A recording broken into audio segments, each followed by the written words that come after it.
After testing over 12 ideas and founding 3 companies, Eric Jung is currently focused on building Unreal Speech, a text-to-software service that is better and 8 times cheaper than AWS.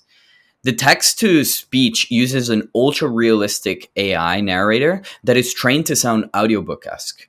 The software, for example, can read any piece of text in the voice of Jordan Peterson or Gary Vee. So Eric is originally from South Korea and is currently living in San Francisco. But his story originates where he became inspired to work on tools to help people consume information after he learned to speak English by watching YouTube videos in English with closed captions in Korean.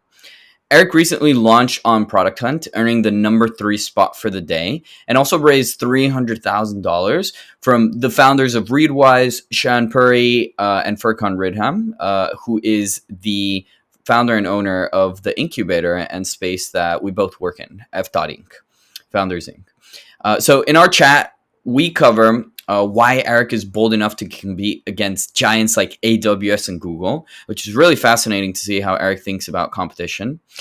We discuss also how he thinks about the future of AI and automation, the journey and challenges of finding product market fit, how he raised $300,000, and his perspective on work-life balance and why he surfs almost every day at 2 p.m., even though he's a busy founder. So with that, let's go ahead and dive into the conversation with Eric.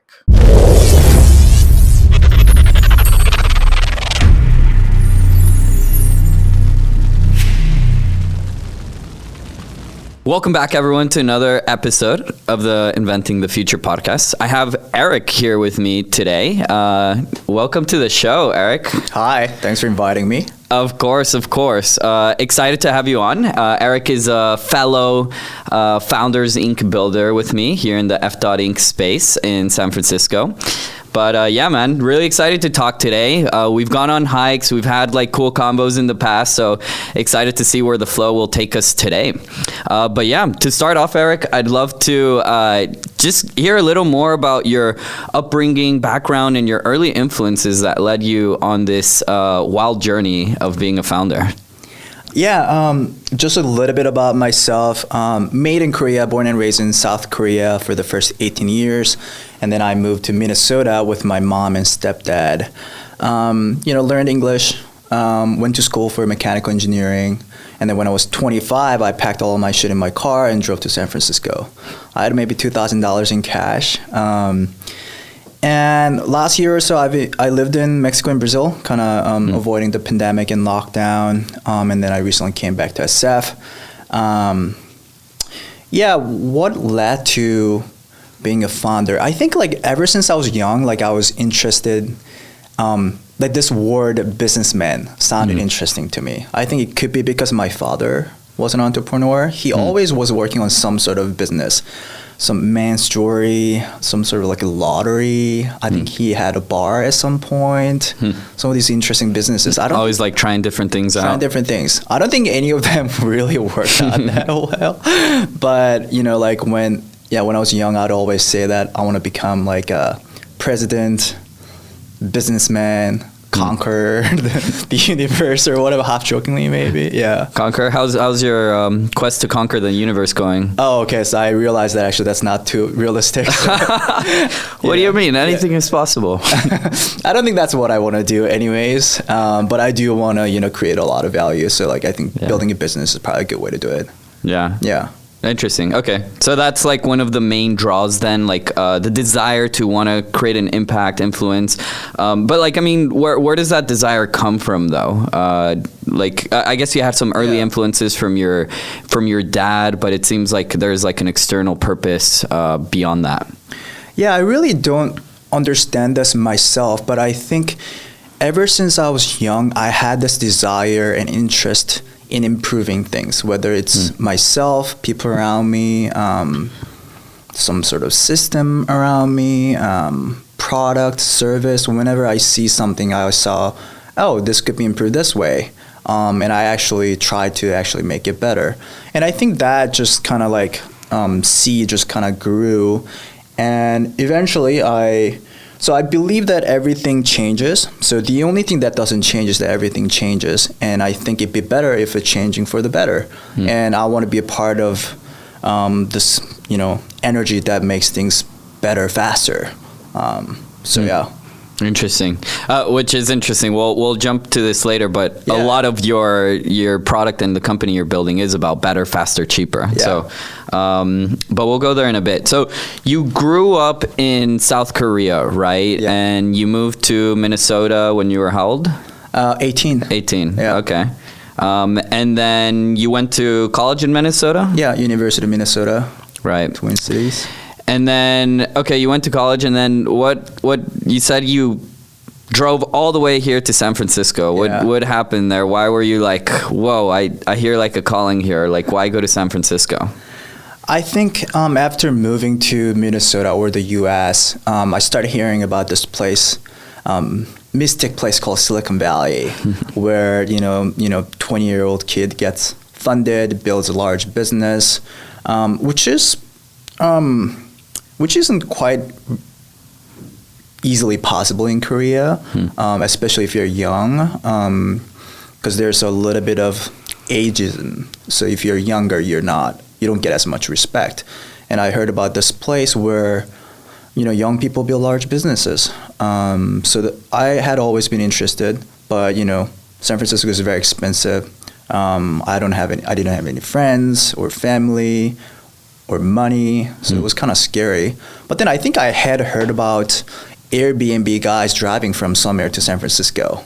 I think they also drove in like some sort of Honda Civic or something, and I had like a Japanese car. So I was like, this seems like it. And before, I lived in Minnesota for 7 winters, and I decided I'm not gonna have another one. So I think it was maybe October before the 8th winter, and I decided to pack all the stuff in the car and just drive. That was probably one of the most adventurous moments in my life, driving alone for almost 7 days, sleeping outside or camping outside in a few different places, some gorgeous places. Interesting. Do you feel like that was like an impulsive decision, like just fuck it, I'm gonna go, or was it like very thought out plan and like something you wanted to do for a while? I think a little bit of both, because I had been thinking about it and had been procrastinating on it at the same time.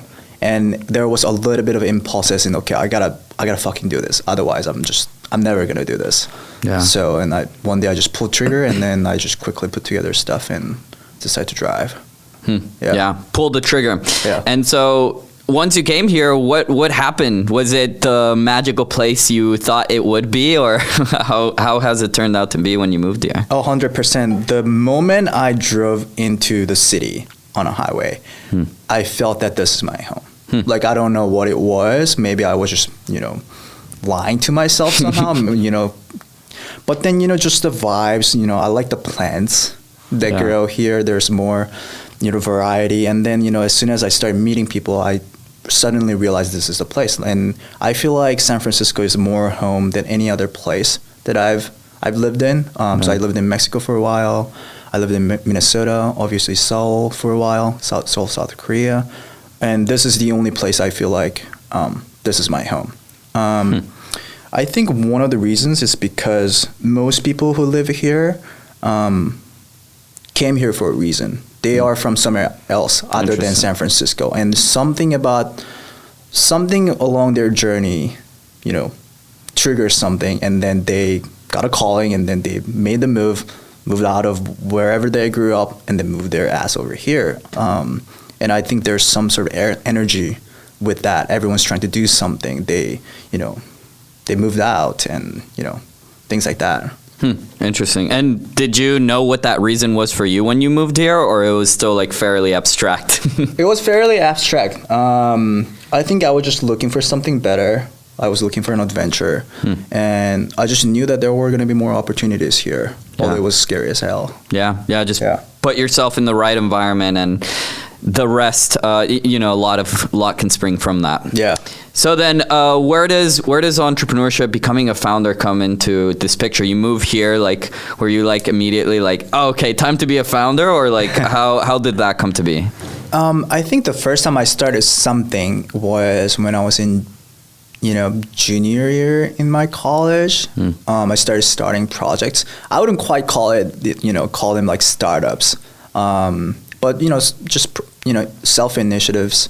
I started with some sort of hardware startup ideas, and then I ditched them because it was so hard, not as scalable, hard to build prototypes, and eventually I started learning to code, and that just kind of changed everything. But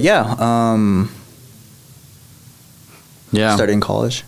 And then you've had like 3 companies now, right? That you founded, or how many? Depends on how you count it. That's true. I would say like I have dozens of ideas that I worked on. Okay. Yeah. Things, actual companies that I incorporated, maybe like 3. Okay. Yeah, interesting. And so it seems like one thing I've noticed from those like 3 companies, and I don't know if the other ideas relate to this, but they all seem to be around a common theme of like transcription, automation, AI. We'll talk a little bit more about like unreal speech in a bit, but yeah, where did this constant theme of like automation, AI, transcription, like why did that pull you, and why have you like stayed in that space? Yeah, I mean, so a couple of different things. First, automation. The second is what theme that I've been working on, which is under the umbrella of automation, I think. I think automation is my passion, and I think automation, well, first, it's inevitable that a lot of things will be automated. Yeah. And I think it will be up to us as to like what we automate and how we automate it, and do we automate in a way that it's, it's net negative, or do we automate in a way that it's net positive? And I think it's going to be net positive. Largely 3 ways. One, by reducing the cost of basic needs. Imagine automating, say, agriculture, make producing food almost, zero cost. That could be one. Number 2 would be automating unfulfilling, dangerous labor. Number 3 would be providing infrastructure for self-education. Imagine some sort of AI who can teach you, who can personalize, who can write content for you or something like that. And that third one is something that I've been working on, which, well, I don't have any resources to like automate agriculture yet. But I think software is probably a good place to start. And past 5 years, I've been working on tools to help people consume information. Yeah. So the transcription company, what that did was, it was like Google Translate for videos. One of the ways I learned English was to watch a lot of YouTube videos with closed captions and subtitles. Oh, wow. And 70%, over a majority of YouTube viewership, is non-English speakers, or they speak English as second language. Wow. So I thought, and then I realized that, now that I can watch videos in English without subtitles, like I realize how much content there is, like great educational content in English, and then a lot of people around the world cannot access it. So I wanted to make every video accessible to everyone around the world, regardless of what language they speak. I had that, and the reason I'm passionate about helping people consume information is because if I can help everyone around the world consume information maybe 1% better, I think that's going to compound very quickly. So in terms of my motto around creating as much value as fast as possible, I think helping people educate themselves more easily and more effectively is probably a good strategy, I think. Yeah, interesting. So you felt that impact of what the transcription did for you in learning English, and you kind of saw the bigger picture of what that could become. And actually, one quick question I have here on automation that came to mind is, you think like most things or almost everything will be automated? Do you think that, what are some things you think shouldn't be automated? I think human connection. Is that automatable? I don't think it's automatable. What else? I used to think creativity was going to be not automated, but then I started seeing this stable diffusion and like text to image generation. I'm like, it's next level. Okay, I don't know about that yet. Depends on like what kind of creativity. I don't know what will not be automated, what should not be. Something that we can talk about, down the conversation is I'm passionate about helping children, specifically orphans, and I think the human connection between their caregivers and children will not be automated. And I think almost everything else should be automated so that caregivers can focus on making connections with their children. Yeah. Which goes back to what you had said on not automating connection. And I can't remember where I've read this, but I read something that like, even though you can automate, like say like, I don't know, like a bank teller or like scheduling for an appointment, things like that. Some people, even though the AI may be better, they still want to have that human connection. Right. I think it was with coffee actually, right? Yeah, they would still prefer to have a barista because of the human feel of it. So it's interesting, like even, it's not only just like, is it automatable and like, can it be better? But it's still like that connection is like really hard to be able to replicate, if at all. Yeah, 100%. Interesting. So tell me then, you had about the journey. So you had audio reads, and then you ended up transitioning to Unreal Speech. So tell us a little bit about both of those and how that transition and pivot ended up happening. Yeah, so I started audio read because I wanted to read this blog by Paul Graham. He has like over 200 essays, and I wanted to read all of them, but I couldn't even get myself to even read one. And one Sunday, I decided to turn all of his essays into podcasts using Amazon's text-to-speech technology. And I put them in my Apple Podcasts, and I ended up listening to 5 of them back to back while completely reorganizing my room in like a couple hours or something like that. I'm like, holy shit, I can read and do something else at the same time. So I gave it away to a few friends, and just random people started reaching out, asking for access to the Pocket channel so that they can listen to the essays. And I quickly turned it into a Chrome extension, and that was probably the first product that I built that I thought there's some real interest coming in. So I was like, I turned it into a product. Kyle and I, my co-founder who started Audio Read with, we launched on Product Hunt. We got some attention. We got over 10,000 users in the first couple of months.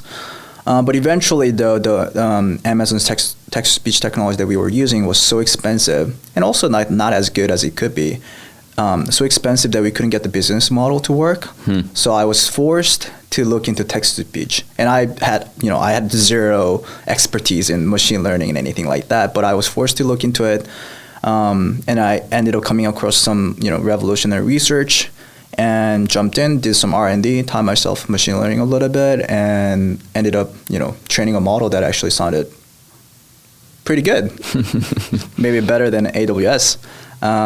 So I thought that this is a better business, probably building the backbone technology, like building infrastructure so that other entrepreneurs can build on top of our text-to-speech technology, as opposed to us building, Chrome extensions and mobile apps and other use cases ourselves. Yeah, it's really interesting, and I've used audio reads, by the way, and it's pretty great. I'm subscribed, and it's great. Like, you have an extension, you can go to like any page, any article, and click a button, and it basically transcribes it and sends it to you on your phone as well to be able to listen.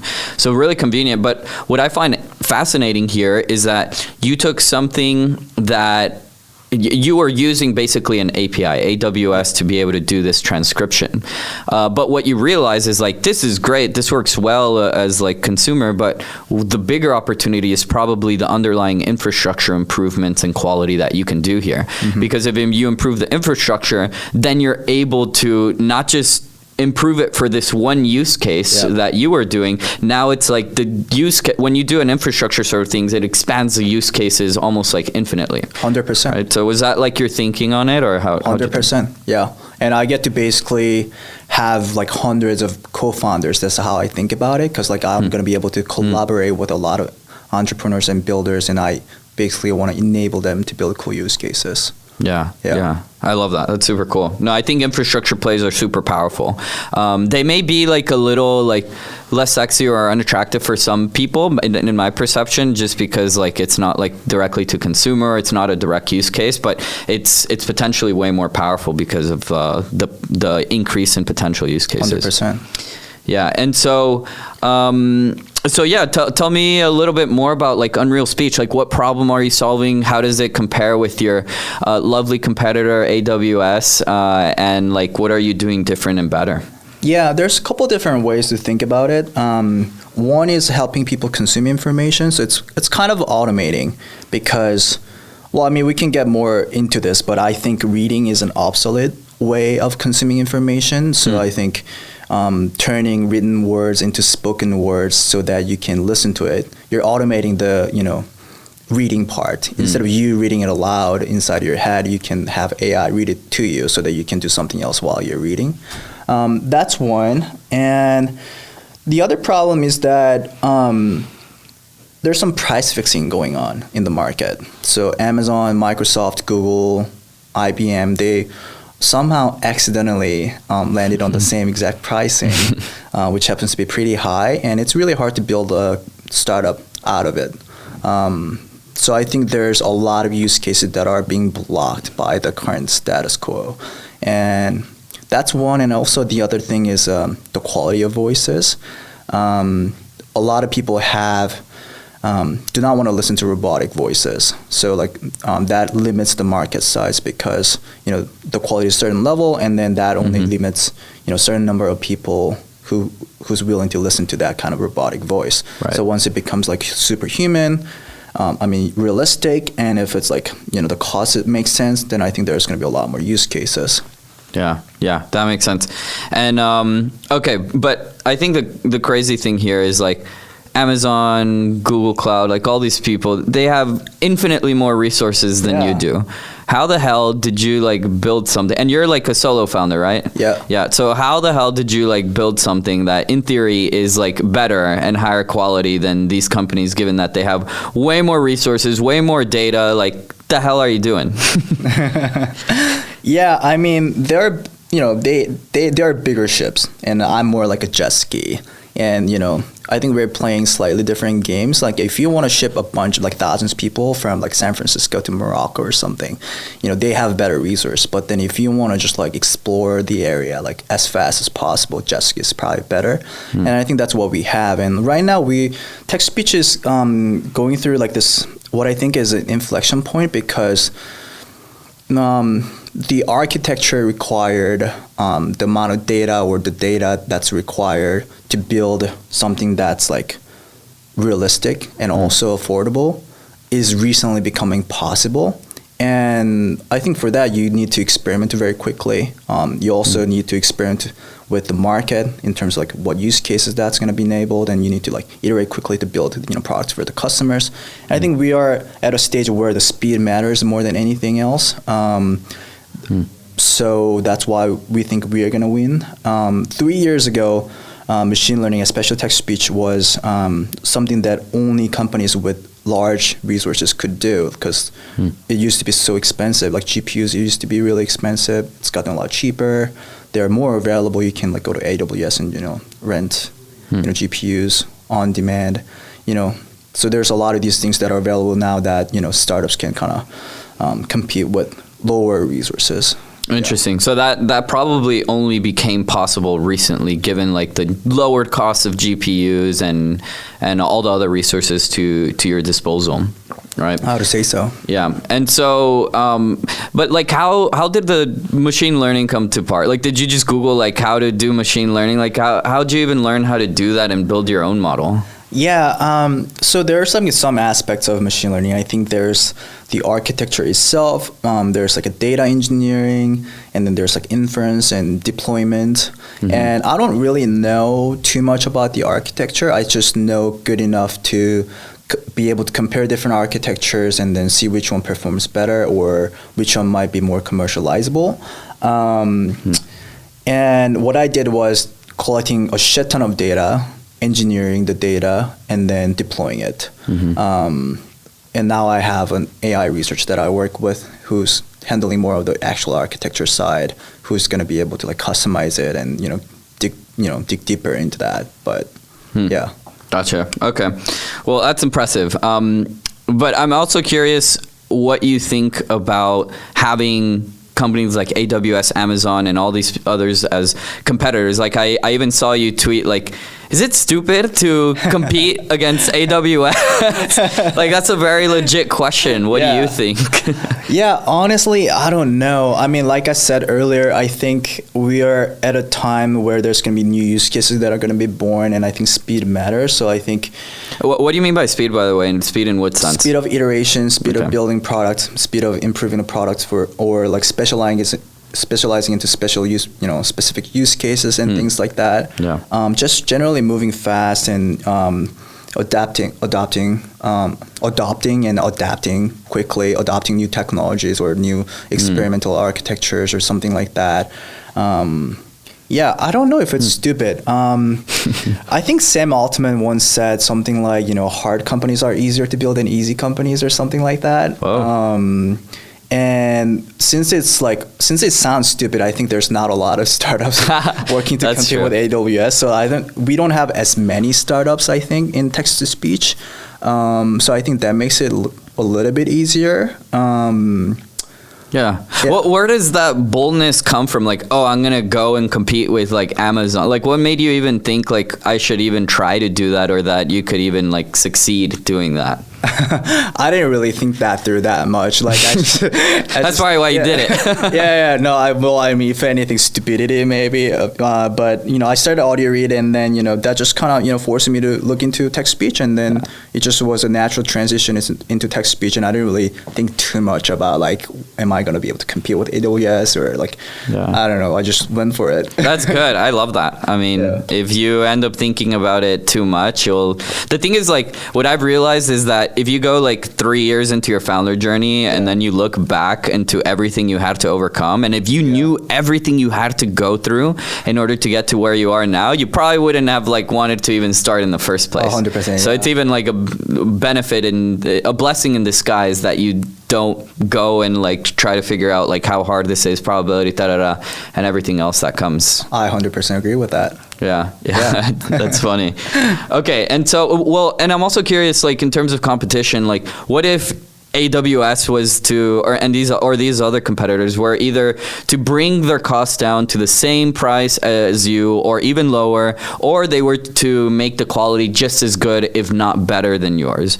How would you respond in that case? What do you think like your current and future moats and unique competitive advantages could be? Yeah, I don't have all the answers yet. I'll probably think about that once they reduce the actual price, and then I'll try to respond to that. I don't worry about these imaginary scenarios that much. Right now, I'm like laser focused on like getting the first, second, third customers and fulfilling their needs. Maybe this is a bad answer. Maybe I should be thinking about that competition. But if anything, I'm more worried about other startups than like AWS or Google. Interesting. Just because of how fast they can move, or why are you worried about other startups as opposed to AWS?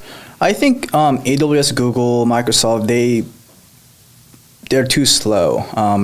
And I also know roughly what kind of how they're how the team's formed, and I think their incentives aren't as aligned as like say founders. So I don't think like those full-time employees. Let's say like imagine like you are a genius AI researcher at AWS, like would you, if you can come up with like this brilliant new novel way to make text speech way better, would you keep working at your full-time job and like make Jeff Bezos more rich, or would you rather start a company and then build a company out of that?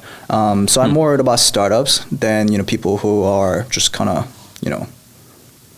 Does that make sense? It does, especially because, one, that's a great point on like brilliant engineers at these companies that come up with a better way could just leave and do their own thing. Like maybe some of them won't and just will give it. But like, I think the other interesting thing is that, they just are able to like move quicker, have like more insights and can do things like better. But I don't know. That's like a good way to think about it, though, when it comes to competition. I mean, like, like 0 to 1, Peter Thiel talks about this a lot, where, you don't want to like over-index on competition. So I think it's a balance, and it's a tricky balance to get right, because you do want to be aware of this competition and what's going on. But at the end of the day, what matters most is just to like know your customer, their pain points, and solve that and provide more value than anyone could possibly provide. And if you're providing more value than anyone else, like you'll end up winning. Yep. So yeah, amazing. And so another question I wanted to ask here is, so you posted your launch on Product Hunt, you posted it on Hacker News. The Product Hunt community was very happy, friendly, supportive. Hacker News had like some criticism, which you complained about on Twitter and whatnot. But yeah, these people were saying like, oh, it's 2 times cheaper, not 8x, or like, oh, I like the AWS version better, like all these things. How do you feel about that? But also in general, like, how do you think about dealing with this sort of criticism? Because honestly, this is probably only the beginning, and as you grow and become more successful, more criticism will come. So I'm curious how you think about that and interpret it. I love criticism. I think there should be more criticism openly. I think there's like this lack of criticism. And I wish I was criticized more often by my friends and, people around me. Because I think that for me seems to be the most efficient way, fastest way to like grow and improve. Because otherwise I'm like just working in a beast, right? Like I have to somehow figure out what the unknown is. Like if, we work together, and then if you can tell me like, hey, like you could probably do this or that, and you could improve this way, like I think that would, that actually makes me grow faster. So Hacker News, yes, yeah. I thought that was way better than, like preceding 10 posts that I made that got no attention at all. And then I felt like I got a lot more attention, so that felt much better. And a lot of the feedback or criticism was super valid. And I incorporated, I think, at least 80% of that feedback, and I'm preparing for a relaunch. Yeah, I mean, criticism is really freaking hard to take, but I actually like Mark Zuckerberg's perspective on this. He was on a podcast, I think with Tim Ferriss, I forget with who, but they asked him about, like the same question about criticism, and he ended up saying that, well, the thing is that, someone like him receives a lot of criticism all the time. But the way he sees it is that what he really cares about is the faithful critics. Because there's people that criticize you just because they want to hate on you. And it's not really valuable. But there's people that care about you. And because they care about you and want you to be better, they criticize you so that you can improve. And so what he cares about and focuses on is those faithful critics. So I love that you have that perspective, because even though it's not easy to read or hear those things, you now at least have an idea of what the flaws are or what you can improve and get better at. So yeah, very important. Receive criticism. Yep. But cool. Would love to transition and more into your current state of mind. What stage are you at right now, and what are the top of mind problems, challenges that you're going through? Yeah, I think on the personal side, I'm going from this a maker schedule to a manager schedule. Being a solo founder, being the only person who can code at the company, I was on a schedule where I'm just always staring at the screen, coding as much as possible. And now I have 3 part-time engineers that I work with. So nice. My time is often better used by trying to figure out how to communicate better or how to, strategize better and things like that, as opposed to sitting down and coding for a couple hours. So that's taken a little bit of time, or it's taking a little bit of time to just kind of switch my mindset from a bootstrapped solo founder mentality to small funded company with a little bit of with more than just myself. Yeah, so that there's that. So I'm learning there. In terms of what's on top of my mind, we recently figured something out, and the engine got a lot better. There's still a little bit of work to kind of finalize a little bit, productionize it, but other than that, we are switching gears and switching focus from primarily focusing on engineering, which I've done for like last 1 year or so, maybe more than 1 year. I've been just head down, just engineering, not much selling. And now we are focusing primarily on selling and probably secondarily engineering. So that's gonna be interesting. A lot of sales and marketing. Yeah. So it sounds like there's like two big transitions. You were basically like solo founder, full like building mode. Yep. But now you hired some people, and it's not only a matter of like managing them and building a culture. It's also like, shit, we got to start selling this thing, and I got to figure out how to sell shit. Yep. So I guess like what have been the mindset shifts that have been helpful? Like what's helped you make this transition and like help you become a better leader and better seller at that point as well? Right.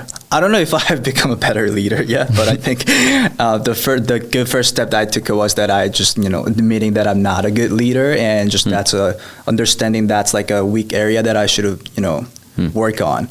I don't know. What was the question again? Well, how are you becoming a better leader then? So I love the humility there and like the self-awareness. What steps are you taking to become a better leader?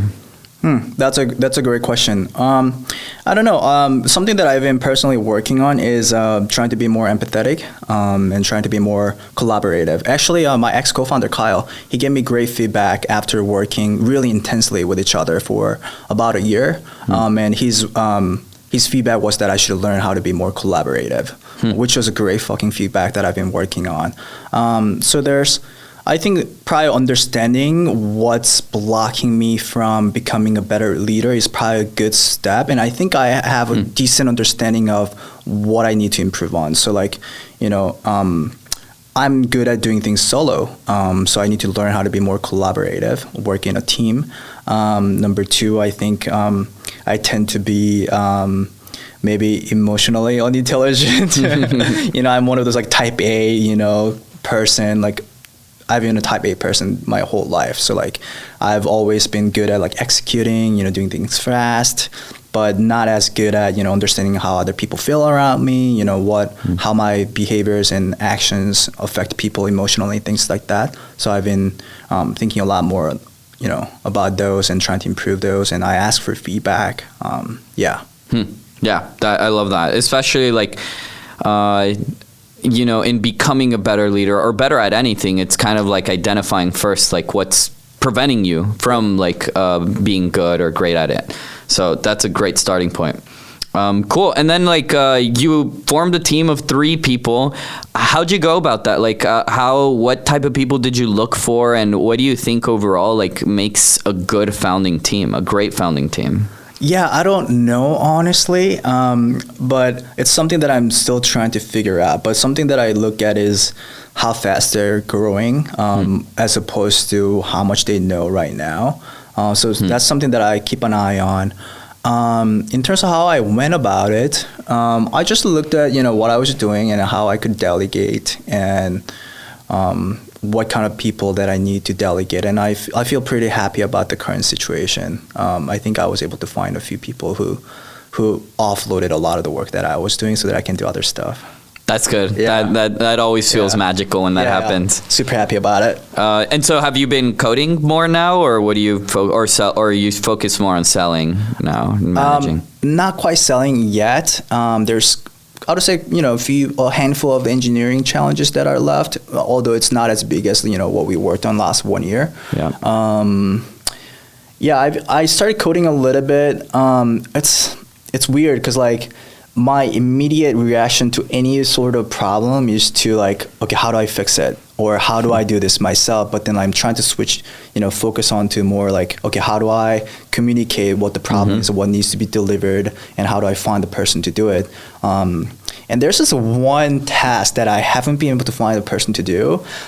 So I started coding, and then in fact, actually, I'm gonna try and get out of the VS Code, and then I'm gonna try to go find some people. Actually, try to hit up some people and to see if I can actually delegate or not. And if really I can't find someone, like I'll probably just code a little bit for that one. Yeah, and take it on yourself. Yeah. There's actually, I would recommend this great book called Who Not How by Dan Sullivan. And, the title kind of speaks to the core concept. But basically, like, anytime we feel like there's something to do, the natural instinct of most people is to ask, how am I going to do this, right? Yeah. It's basically like putting the responsibility upon yourself.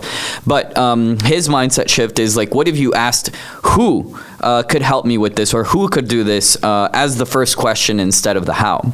And it becomes a more like relationships centered approach. Interesting. And so for your case, the first who could be like within the team, and if not, then like who beyond that could either assist me that I may know, or who may I need to hire, or who knows the person that may be able to give me advice on who to find or hire, right? It's basically like an exploration of who that who is. Interesting. I mean, now I don't feel like I have to read the book because I already know the gist of it and I need to apply it. I wish I had an AI who I can, who can give me feedback like this. Okay, I'm the closest to an AI. So. I'm an AI sometimes, but that's funny. Okay, cool.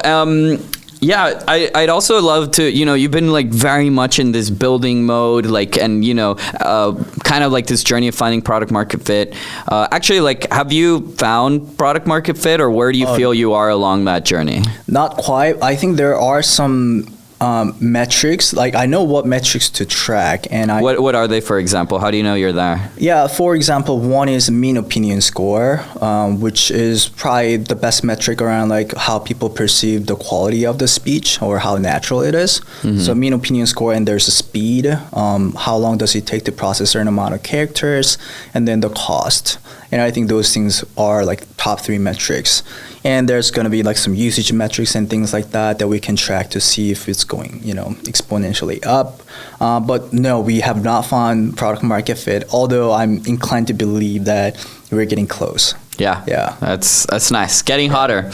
Yeah. And so like talk a little bit about this journey then, right? Because this 0 to 1 journey and finding product market fit is not easy, and it requires like a lot of building, shipping, iterating. Like, what is your thinking on this, your mindset of how to approach it and how to like constantly get closer to achieving that goal of finding product market fit? Interesting. I mean, I've never found product market fit before, so I don't know if I'm the right person to answer this. But couple things that come to my mind is one, being honest.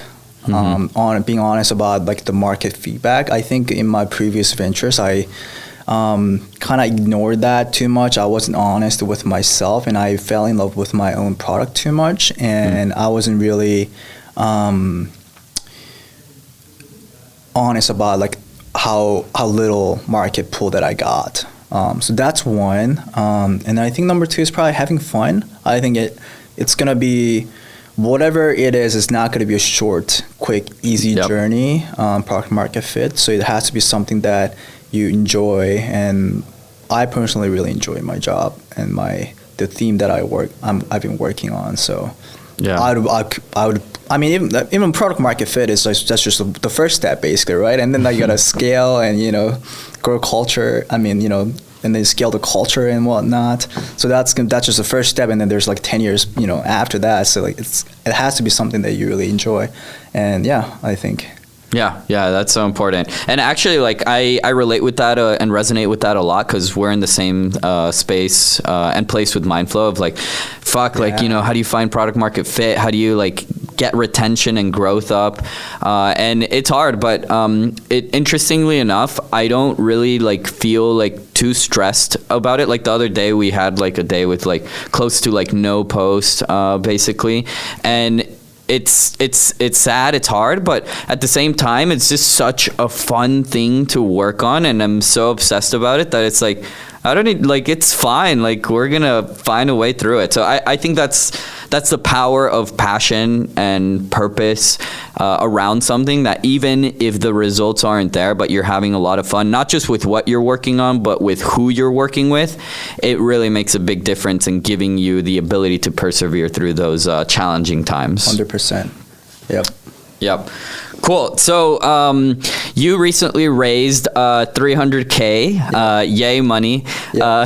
So tell me a little bit, and you raised it from some pretty cool people. Readwise, which I think is like a Readwise great founders, yeah, the Readwise founders, Shaan Puri, the podcast host of My First Million, and many other things, and then legendary Furqan from Founders Inc., the space that we're in here.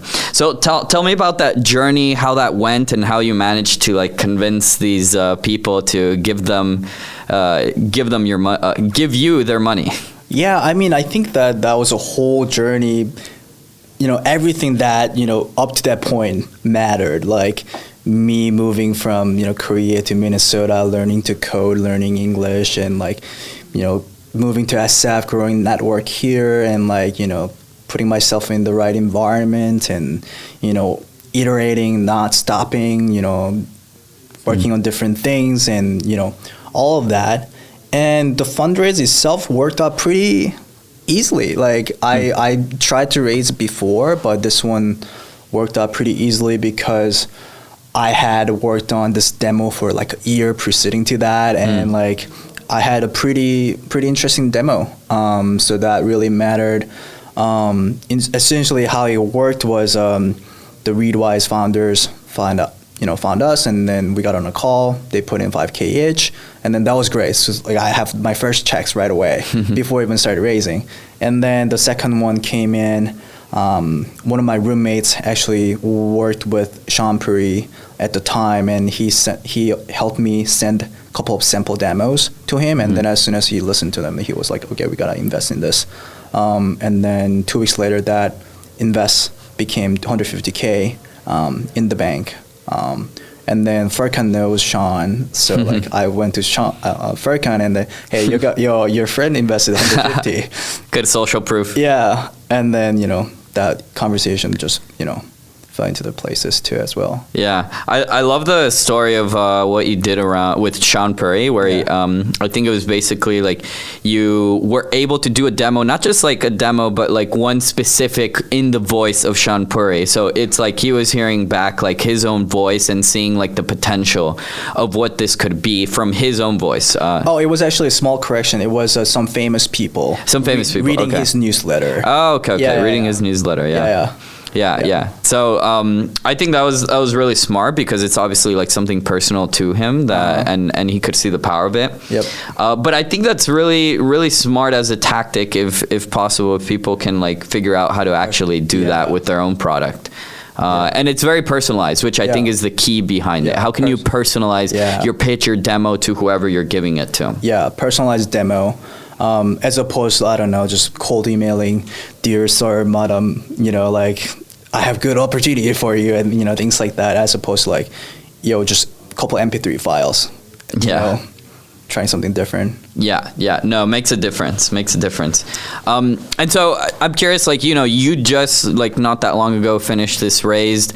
So curious if you have like any like core thing that you learned or insight or any advice you would give to anyone like raising, because this was like the first time you raised too, was it? Or yeah, technically I've been in an accelerator before that funded the company, invested a little bit of money, but this was like, aside from like participating in an accelerator program, this was my first fundraise. Yeah. So what was like the core thing you learned, and maybe any like core piece of advice you might share with people going on their fundraising journey? I think, I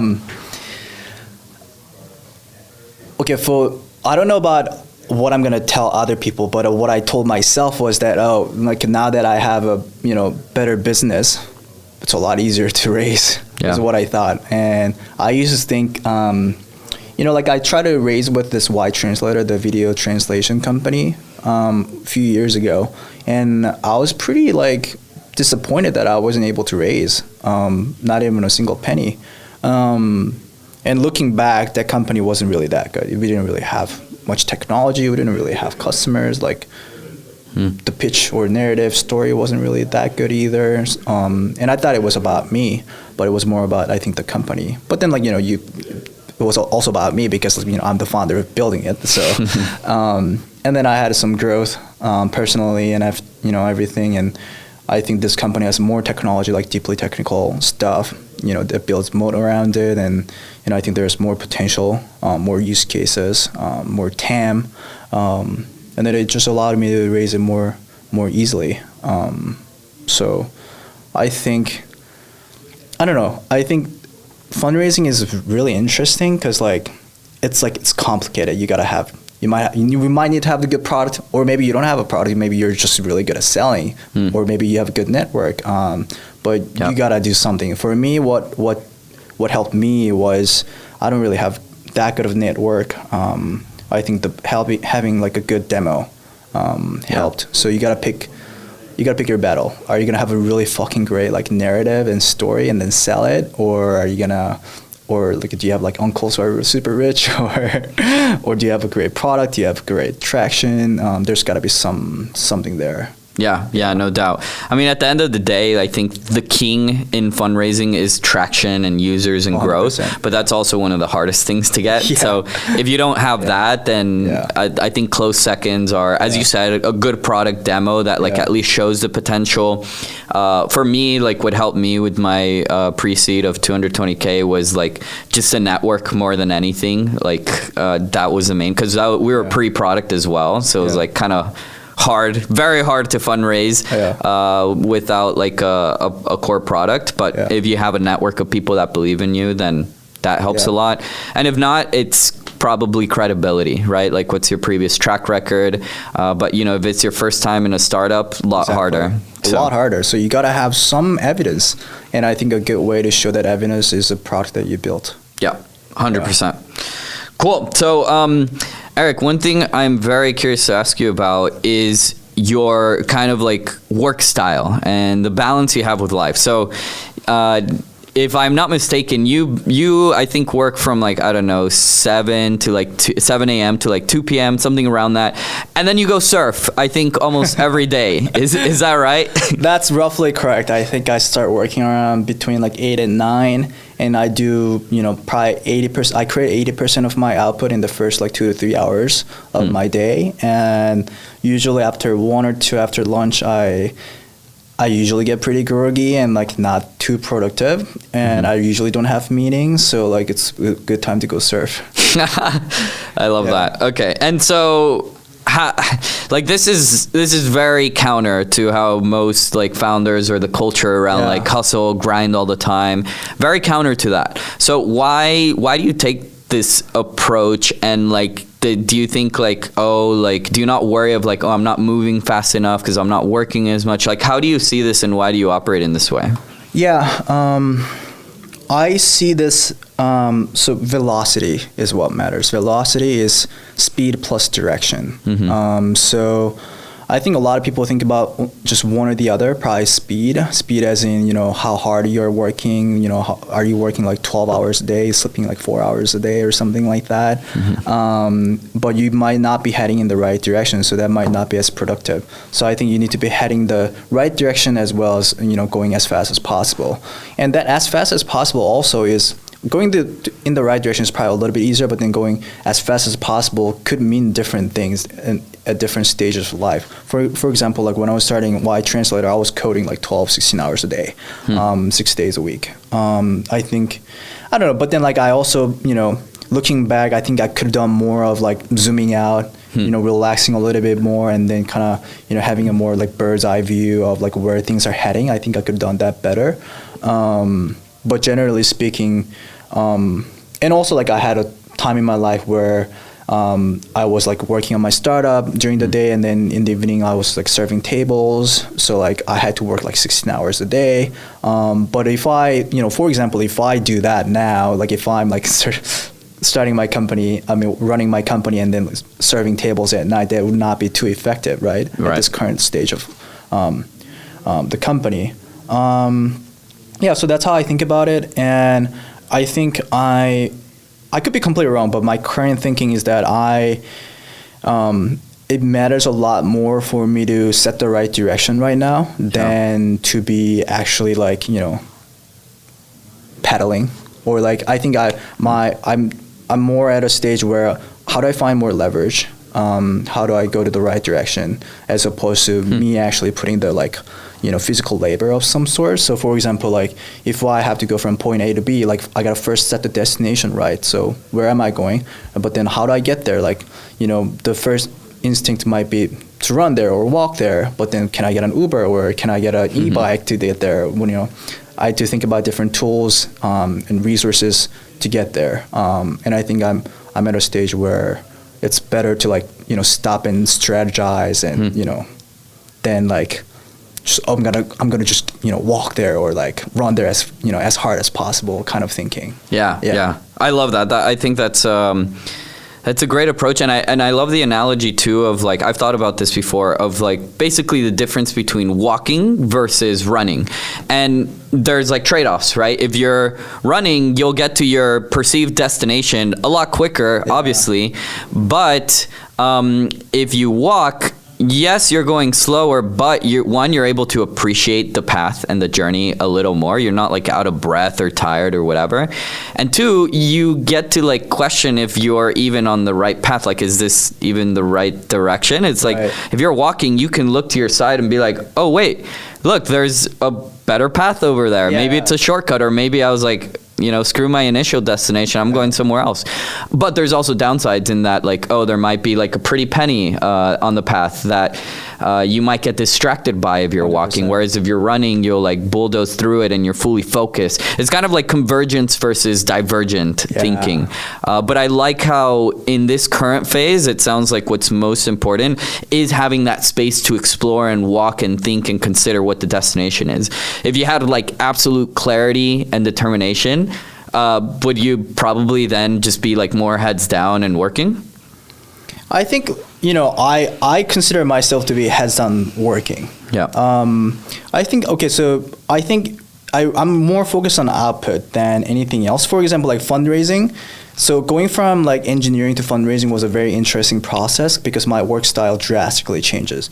So to give you an example, I was just head down, just like staring at the screen, like coding, multiple hours a day, to when I started fundraising, my schedule was completely empty. Like I would have maybe 2-3 meetings that day. And then what I primarily focused on was to have a good mood and transfer like positive energy within my meetings. And the way to do that was to surf. Yeah. So I would like go surf before investor meeting and I'll feel good. Like, it feels like I have meditated, and my heart is pumping, I have good energy, and I think that mattered more. So that, disciplining myself to not worry too much, just kind of stay chill, kind of get rid of that anxious energy and not worry about, whether I'm going to be rejected or not, and bringing in good energy, I think was more helpful. So that was, in my mind, hard work because I had to switch from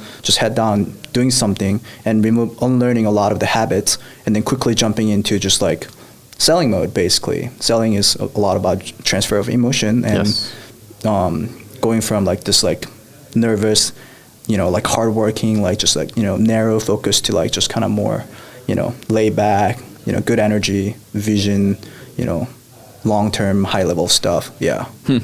Well, that's super self-aware to realize like, and it's kind of interesting because you're out there, you're surfing, you're like having fun, but indirectly or kind of directly, it's putting you in the right mental state to actually perform a lot better. So it's kind of like part of work, but at the same time, it's obviously more so just fun.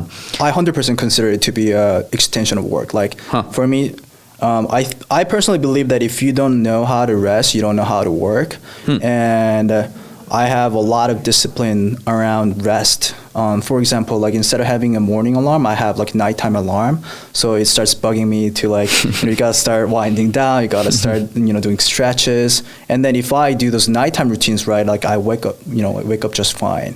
If I go to the bed at the same, at the right time. For example, something like that, or like I try to, go as far away from work on Sundays as possible so that like, I come up with different ideas, things like that. Or like surfing is great because I get to meditate, I get to do some physical exercise. It's like mentally challenging, a lot of novel experiences, and I go outside, I'm in nature. I'm like connecting with nature. And you're in flow. Yeah, I'm in flow. It's freaking awesome. Yeah, I think like every entrepreneur should have like some flow routine. That puts them in flow outside of work. It could be running. Yeah. I don't know. Jiu-jitsu. For me, it's soccer. Climbing, soccer. Yeah, soccer is fantastic. It's super physical. You gotta have one of those activities. Yeah, it's pretty crazy because like for myself, when I play soccer, it's kind of like probably the only time in the week or day in which I'm like thinking about nothing. Like my mind is blank. I'm not thinking about anything at all. It's just full focus, concentration, and flow. Like and probably in the background, my subconscious is like debugging shit. But it's beautiful. I agree with that. I think when I'm surfing, like even my background unconscious part is just also suppressed in some ways, because when I'm getting like just punched by a set of like 10-foot waves sometimes, like last Sunday I think it was like super huge. It was like 10 to 15-foot waves, and when I'm like getting tumbled and shit like that, like I'm not thinking about debugging. I'm getting pretty close to that, or at least like that's what it feels like. And having those routines of just kind of refreshing my mind is just so helpful. And I think people should have like a routine around, also recharging and recovering and, Yeah, that's fundamental. You got to have good routines there. Great. So Eric, I have a final question for you. I'm curious, like, what is the vision you want to create for who you want to become and what you want to achieve, create, and give in this life? Like, how do you want to invent the future and create this new future that's coming? Sure. So I read this statistics. There's 152 million orphans around the world, and 10% of them kill themselves before they become 18. And 60% over a majority of orphan girls become a victim of sex trafficking at least once in their life. And my parents got divorced when I was like 10, 11, 12, and I saw one of my friends losing their parents from a car accident. So I think I've always kind of deeply resonated with what it could be. Like I feel like I think I could have been an orphan, and I can't fathom how hard that could be and how disadvantageous that could be. And there's 152 fucking million orphans around the world. So my goal is pretty simple, which is the same way the founding fathers of America started the foundation of a country that went on to become or build the greatest economy, let's say, after they died. So I want to build the foundation of an organization within my life that will continue to grow after I die to eventually help all orphans grow without disadvantages. And that's so I see it as 3 phases. So one is, I think the fastest way to get to that is to start a highly scalable software business and scale it up. And in the meantime, I gain social capital, soft skills such as leadership skills and financial resources and things like that, and basically learn to start, maintain, and grow organization. So I do that first phase of my life for profit. Number 2, phase 2, I start and build this foundation of this nonprofit organization. And phase 3 is going to be after I die, where this thing continues to grow, and it'll be basically like living forever. Wow. How did you create a vision like that, so powerful and beautiful? Where did that come from? I think it's iteration. It's still changing. I think it went from, when I'm 29 now, and when I was in early 20s, I thought I wanted to be like Genghis Khan or something, have 20 wives and, a bunch of children, which was, I think, more self-centered thought or more selfish thought. And then I think one day I asked, okay, why do they have to be my own children? What is it about that? And I didn't have a good answer to that. So and then I started,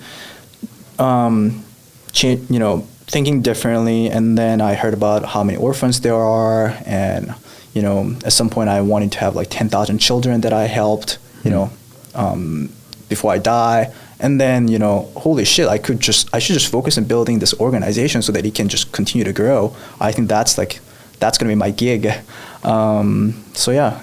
It's been changing. That's cool. Will continue to And change. it'll continue. Yeah, that's what I was going to say. It's infinite in Yeah. how it can evolve. But that's beautiful. It's really inspiring. I love that dedication. And it's great, especially because there's like a deeper, broader, more powerful purpose behind this current phase, and it leads to something greater and bigger. I think visions like that are what pull you forward, and like when you zoom out into that bird's view, as you're saying, I think that's the type of shit that like juices you up. So I love hearing that. Love it. Cool, man. Well, thank you for being on. It was great to chat. And yeah, where can people follow you along the journey and see how not only you but also your company and your vision continues to evolve? Yeah, so my company is at unrealspeech.com, but then, that might change. I have like 8 different Gmail accounts, all the failed email addresses. So that might change, but I'm currently at eric@unrealspeech.com. My Instagram at automationist. My Twitter is at automationism. I'm not really that active, but that's probably a good way to connect. Yeah, cool. Awesome, man. Well, thanks again for coming on. Huh? It's been super fun. It's been super fun. It has. Cool. Thank you all for listening. And as always, be infinite, my friends. Be infinite, my friends. Be infinite, my friends. Be infinite, my friends. Be infinite, my friends.